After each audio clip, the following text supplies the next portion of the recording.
अक्सर बहुत सारी ऐसी शादियां होती हैं जिसमें गांव के प्रधान और उप प्रधान खुद जाते हैं और बढ़ावा देते हैं। तो ये बहुत ही गलत बात है। इंडियन लॉ के अनुसार, ये मैं जो बोलने वाला हूं आप लोगों को थोड़ा सा बुरा लगेगा लेकिन चलेगा। इंडियन लॉज के अनुसार 18 साल से उम्र बच्ची के साथ किसी भी प्रकार का यदि कोई सेक्सुअल एक्टिविटी होता है तो उसको रेप बोलते हैं, उसको रेप का डेफिनेशन में आता है 18 इयर्स। चाहे वो उससे कंसेंट से हो रहा है या ना हो रहा, कोई फर्क नहीं पड़ता, क्योंकि 18 साल से कम के जो बच्चे होते हैं उनको चाइल्ड कहा जाता है और ऐसा माना जाता है कि they are not in a position to give consent. और हम आज यहाँ ऐसे समाज में रह रहे हैं जहां पर एक रेप को सेलिब्रेट किया जा रहा है। 18 साल से उम्र की कम की शादियां यदि हो रही हैं तो that is a rape in terms of law, in legal language, और हम उसको सेलिब्रेट कर रहे हैं, बैंड बाजे के साथ सेलिब्रेट कर रहे हैं। तो ये मैडम, ये आपने भी विशालगढ़ में, ये हमारी CWC चेयरपर्सन मैडम है, बहुत मेहनत कर रही है, इनकी पूरी टीम मेहनत कर रही है। तो मैडम का फोन आता है कि किस प्रकार से शादियों में हमारे प्रधान उप प्रधान सम्मिलित हो रहे हैं, और जब हम रोकने जाते हैं तो उनकी तरफ से प्रेशर आता है। तो ये बात सही नहीं है, और एक रिस्पॉन्सिबल, एक जागरूक नागरिक के तौर पर हमें अपनी जिम्मेदारियों को समझना चाहिए और लोगों को मना करना चाहिए। अभी मैं बात कर रहा था हमारे माननीय विधायक महोदय से, उन्होंने इतनी अच्छी बात बताई। उन्होंने बोला कि जब भी उनके पास कोई इनविटेशन आता है, जब भी उनके पास कोई निमंत्रण आता है, तो वो सबसे पहले पूछते हैं कि बच्चे और बच्ची की उम्र कितनी है। यदि बच्चे की उम्र 21 साल से कम है और बच्ची की उम्र 18 साल से कम है तो वो निमंत्रण देने वाले को मुंह पर ही बोल देते हैं कि मैं शादी में नहीं आ रहा हूं। इतना बढ़िया उदाहरण हमारे सामने है। तो इस प्रकार से यदि हमारा रवैया रहेगा, इस प्रकार से यदि हम हमारी गलत सामाजिक प्रथाओं को हैंडल करेंगे तो अवश्य ही आने वाले समय में हम चाइल्ड मैरिज को कंट्रोल कर पाएंगे।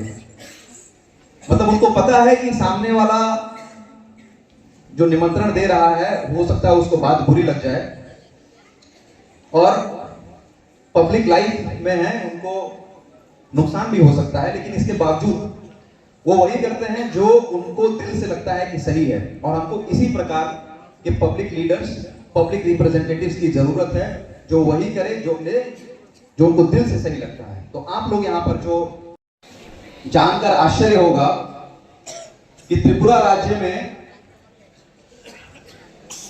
ये उधर जो टॉप कॉर्नर में है ना, हाँ, उनको बोलिए थोड़ा सा शांत रहने के लिए। हाँ, तो त्रिपुरा राज्य में 30% शादियां 21 साल से कम लड़कों के लिए और 18 साल से कम लड़कियों के लिए 30% शादियां चाइल्ड मैरिज होती है।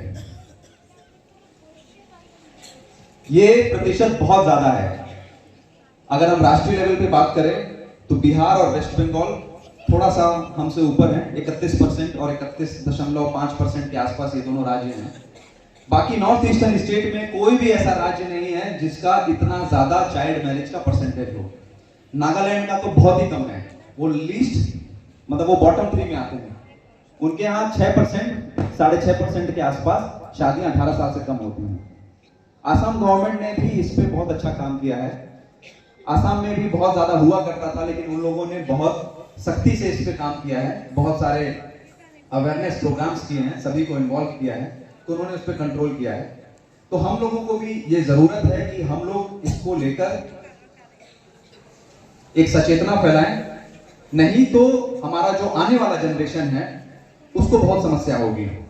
कल मैं गया था कठलिया CHC, माइक्रोसा पारा CHC, और वहां पे मैं आशा दीदी लोगों से बात कर रहा था। तो हम ऐसे ही जानकारी लेना चाह रहे थे कि क्यों इतना ज्यादा है। तो कई तरीके का उन लोगों ने कारण बताया। एक बताया कि गरीबी के कारण हो रहा है। तो मैंने पूछा कि क्या यदि वो गरीबी के कारण चाइल्ड मैरिज हो रहा है, बाल विवाह हो रहा है, तो क्या बाल विवाह होने के बाद वो गरीबी दूर हो जाएगी? तो इसका जवाब नहीं था।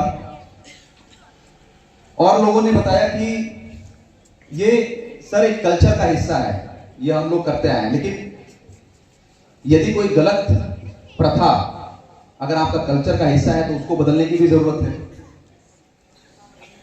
कई साल पहले यहां पे सती प्रथा थी। बच्चों महिलाओं को पढ़ाई करने की इजाजत नहीं हुआ करती थी। अंग्रेजों के समय पे उनको वोट देने का अधिकार नहीं था। तो ये सारी प्रथाएं गलत थी, इस वजह से इनको रोक दिया गया। उस समय राजा राम मोहन रॉय का आप लोगों ने नाम सुना होगा, जिन्होंने सती प्रथा को रोका।